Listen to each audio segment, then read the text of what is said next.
Isang araw, may isang alagad ang lumapit sa kanyang guro. "Guro?" tanong niya. "Ano po ba talaga ang kailangan ng tao upang maging masaya?" Ngumiti ang guro at marahang nagtanong, "Ikaw, ano sa tingin mo?" Sandaling nag-isip ang alagad.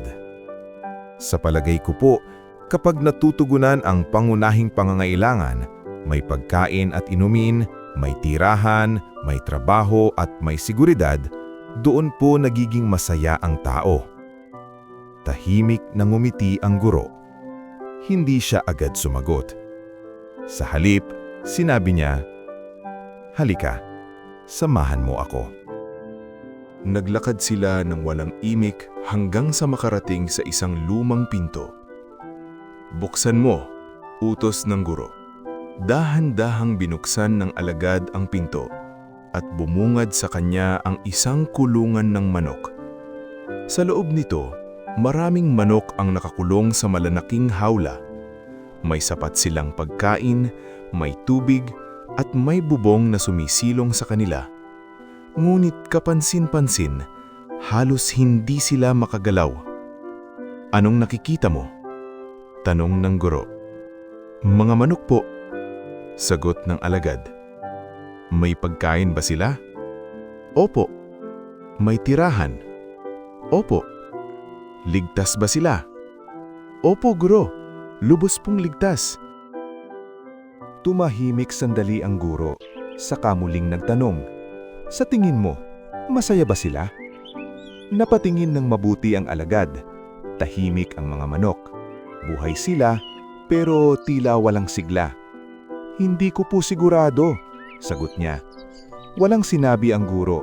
Sa halip, muli siyang naglakad. Matapos ang ilang sandali, narating nila ang isang malawak na parang.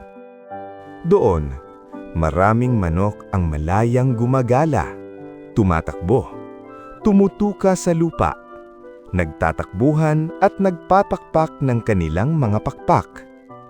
Walang nagbibigay sa kanila ng pagkain. Walang nagbabantay sa kanila. Ngunit kapansin-pansin, punong-puno sila ng enerhiya at buhay. "At ang mga ito?" tanong ng guro. "Sa tingin mo, masaya ba sila?" Masusing minasdan ng alagad ang mga manok. Wala po silang kasiguraduhan, walang tiyak na pagkain, walang permanenteng tirahan at walang proteksyon sa panganib. Pero parang masigla sila, parang buhay na buhay. "Opo, guro," sagot niya. "Mukhang masaya sila." Tahimik na tumanggo ang guro. "Pagmasdan mong mabuti," sabi niya. "Ang mga manok sa kulungan ay may lahat ng sinabi mong kailangan para sa kaligayahan. Pagkain, tirahan, at seguridad. Mulit may kulang.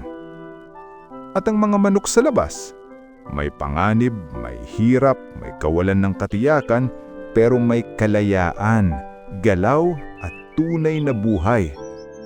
Tumigil siya at marahang nagtanong, "Ngayon, ano sa tingin mo ang tunay na pinagkaiba?" Napatahimik ang alagad. At sa isang kalmadong tinig, nagsalita ang guro.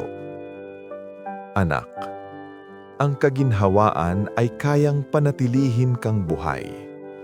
Ngunit hindi nito kayang ipadama sa iyo na ikaw ay tunay na nabubuhay." Ang buhay na walang hamon ay unti-unting kumikitil sa iyong lakas, tapang at saya. Nagiging ligtas ka, pero hungkag. Ngunit ang buhay na may pagsubok, ito ang nagtutulak sa iyo na lumago. Ito ang nagbibigay ng layunin, dahilan para bumangon, kumilos at muling sumubok. Ang tunay na kaligayahan ay hindi nakukuha sa pagkakaroon ng kontrol sa lahat. Nakukuha ito sa pakiramdam na ikaw ay lumalagok, natututo, at nagiging mas mabuting bersyon ng sarili mo.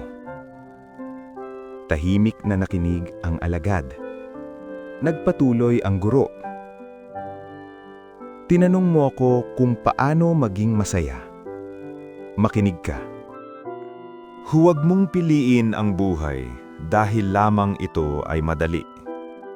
Huwag mong tahakin ang landas dahil lamang ito ay ligtas. Piliin mo ang buhay na magpapalago sa iyo. Piliin mo ang landas na magpapalakas at magpapatalino sa iyo. Dahil tandaan mo, ang komportableng kulungan ay kulungan pa rin, at ang landas na puno ng panganib, maaaring iyon ang pintuan patungo sa tunay na kalayaan. Sa ating buhay, madalas hinahabol natin ang kaginhawaan, ang siguradong bukas, ang planadong buhay, at ang mundong walang problema. Iniisip natin na kapag kontrolado ang lahat, doon tayo magiging masaya. Ngunit, kung susuriin mo ang sarili mo, may mga sandali na kahit kumpleto ka sa lahat, may nararamdaman kang kakaibang lungkot. Iyon ang senyales na huminto ka ng lumago.